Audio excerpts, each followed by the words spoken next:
Good morning, नमस्कार दोस्तों। एजीके triple one channel में आपका स्वागत है। एजीके ट्रिपल वन चैनल जो कि आपको सिक्योरिटी नॉलेज प्रोवाइड करता है। तो आज का हमारा टॉपिक है टेलीफोन बॉम्ब थ्रेट चेकलिस्ट।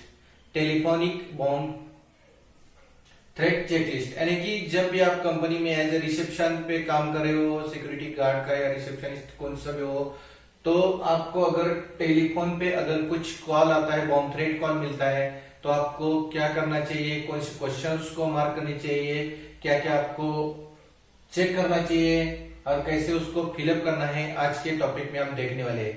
जब भी आपको बॉम्ब थ्रेट कॉल मिलेगा तो आपके पास एक चेकलिस्ट होनी जरूरी है, ताकि जो भी कॉल आता है, कॉल जो आता है तो थोड़े छोटा ही छोटा कॉल होता है वो, और उसमें पल में आपको ज्यादा से ज्यादा जानकारी उससे हासिल करनी है। तो आपको क्या होता है, कभी कभी कॉल आने पर हम पैनिक हो जाते हैं, हमको सूझ नहीं पाता क्या है। तो उसी टाइम अगर आपके पास एक बॉम्ब थ्रेट कॉल की चेकलिस्ट हो, जो भी टेलीफोनिक चेकलिस्ट हो, तो आपके सामने सब पूरी चेकलिस्ट हो, तो क्या क्वेश्चंस मार्क करने हैं, कैसे आपको क्या क्या फिलअप करना है, क्या क्या करना है, उसको टिक मार्क कैसे करते जाना है। तो विद इन जितना भी पल मिनट आपको मिलेगा उसमें आप पूरा उसका डिटेल्स ज्यादा से ज्यादा जानकारी आप कवर कर सकते हो। तो ये चेकलिस्ट आपके पास होनी जरूरी है। जब भी आप रिसेप्शन पे कॉल, अभी रिसेप्शन की ड्यूटी करोगे, तो ये चेकलिस्ट आपके पास होनी जरूरी है। तो उसमें क्या क्या क्वेश्चंस होते हैं और कैसे आपको क्या क्या चेक करना है और कैसे आपको उसको फिलअप करना है।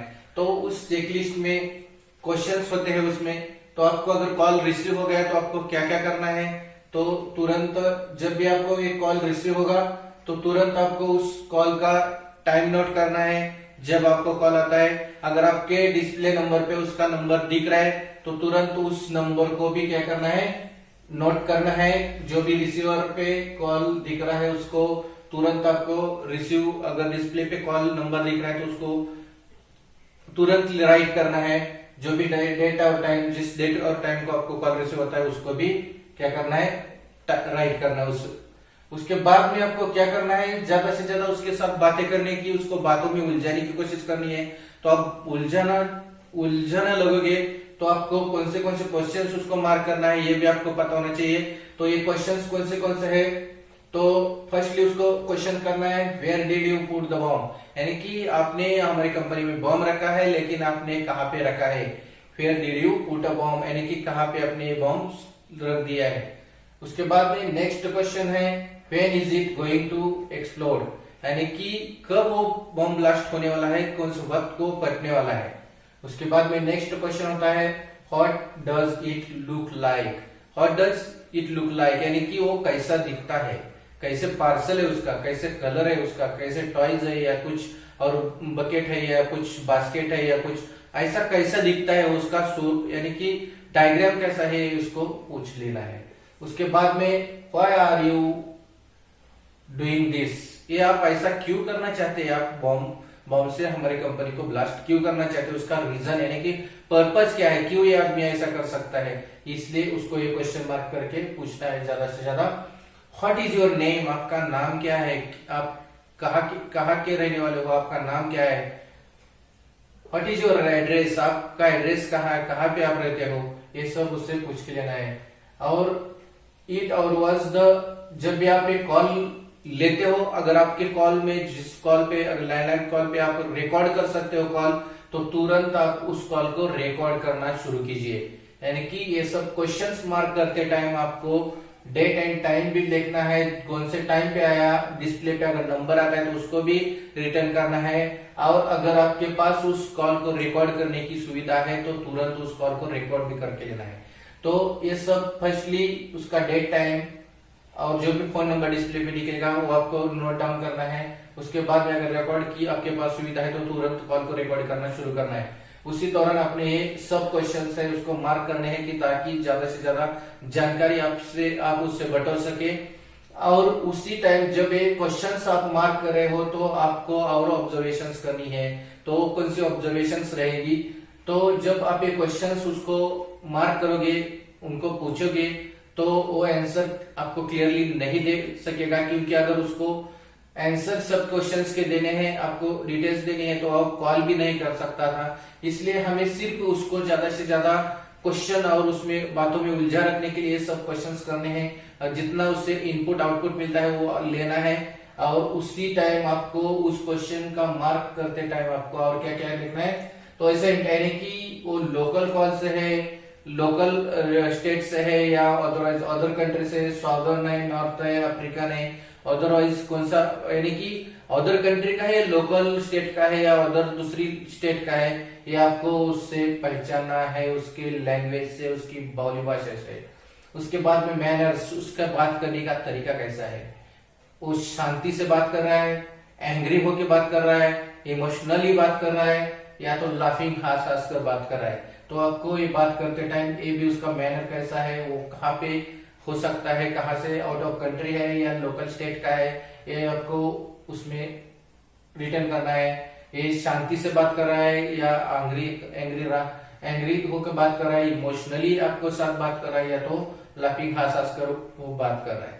ये सब आपको उसमें मैनर्स उसका राइट डाउन करना है। उसके बाद में बैकग्राउंड साउंड, जब भी आप फोन पे बात कर रहे हो तो आपको ये भी बैकग्राउंड साउंड कौन सा है, आपको म्यूजिक सुनाई देता है बैकग्राउंड में, ट्रेन का नॉइज सुनाई दे रहा है, ऑफिस का क्राउड सुनाई दे रहा है या तो ट्रैफिक का आवाज सुनाई दे रहा है या तो एरोप्लेन का आवाज सुनाई दे रहा है, बहुत सारे एनिमल्स का आवाज सुनाई दे रहा है या तो स्कूल की घंटी बज रही है सुनाई दे रहा है। यानी कि जब आप फोन पे बात कर रहे हो तो उसका बैकग्राउंड साउंड में आपको क्या सुनाई दे रहा है ये भी आपको नोटेट करना है। उसके बाद में उसका वॉइस कैसा आ रहा था, लाउडली है, सॉफ्टली है या ज्यादा डीपली है, ये भी आपको उसका वॉइस नोट डाउन करना है।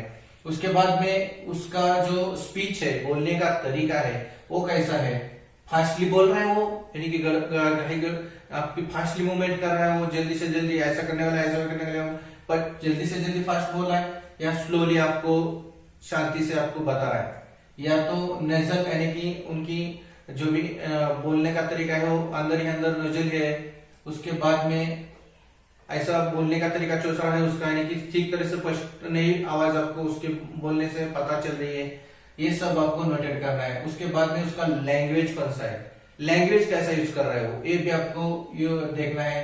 फेयर लैंग्वेज है यानी कि पुअर लैंग्वेज है, फेयर यानी कि निष्पाप, उसके मन में कुछ नहीं है ऐसा, यानी कि छोटा बच्चा जैसा निष्पाप होता है उस तरह से लैंग्वेज बोल रहा है, या तो पुअर लैंग्वेज है, ज्यादा पुअरली वो बात कर रहा है, उससे फाउल लैंग्वेज यानी कि अभद्र लैंग्वेज यूज कर रहा है, या तो एक्सलेंट अच्छी तरह से इंग्लिश स्पीकिंग वगैरह कर रहा है, वो अच्छी तरह से आपको समझा रहा है, या तो गुड ठीक तरह से वो समझा पा रहा है आपको, बात कर रहा है वो ठीक तरह से, ये सब उसका लैंग्वेज भी चेक करना है। उसके बाद में वो जेंडर यानी कि उसका जेंडर क्या है, वो मेल है या फीमेल है, या आपको ये परखना है कि वो आदमी है या औरत है। उसके बाद में उसका एज एडल्ट है, यंग है या चाइल्ड है, उसका एज भी आपको उसके बातों से बांटना है। उसके बाद में कॉल ओरिजिन, उसका कॉल जो आया है वो लोकल आया है, एसटीडी है, ये भी आपको उसके ऊपर डिस्प्ले के ऊपर समझ लेना चाहिए, और जो भी ये सब नोट डाउन करना है। उसके बाद में रिपोर्ट्स रेडी होने के बाद में आपका जो भी फिलअप करे उसका नाम, उसका डिजिग्नेशन या पोजीशन रहेगा, उसका कॉन्टेक्ट नंबर और डेट ऑफ रिपोर्ट, ये सब फिलअप करना है। जब भी आपको आप कंपनी रिसेप्शन में ड्यूटी करोगे तो आपको कभी भी बॉम्ब थ्रेट टेलीफोनिक कॉल आ जाए तो आपके पास एक चेकलिस्ट होनी जरूरी है, ताकि आप विदाउट पैनिक होके आपको ज्यादा से ज्यादा उसके साथ बातें करके ये सब डिटेल्स आप ले ले, और ये सब आपके पास चेक होना चाहिए। तो चेकलिस्ट रहेंगे तो आप ज्यादा से ज्यादा उससे बात कर सकते हो और डिटेल्स ले सकते हो, ताकि आप आपके सीनियर को आगे फॉरवर्ड कर सके, और जो भी इंफॉर्मेशन मिली है या गलत है या ऐसे ही कोई मजाक कर रहा है या तो सही है, अगर उससे आपकी कंपनी प्रॉपर्टी और कंपनी के जान माल को खतरा है तो आप उसके आगे की एक्शन ठीक तरह से कर सकते हैं, आपके सीनियर को बता सके। तो आपके पास ये चेकलिस्ट होना जरूरी है। तो कभी भी आप रिसेप्शन पे ड्यूटी करेंगे तो ये चेकलिस्ट जरूर बना के रखिए, आपके लिए ड्यूटी के लिए बहुत सहायता करेगी। तो मेरा वीडियो देखने के लिए धन्यवाद। मेरा वीडियो आपको अच्छा लगा हो तो उसको शेयर कीजिए, लाइक कीजिए, सब्सक्राइब कीजिए। Thank you. जय हिंद।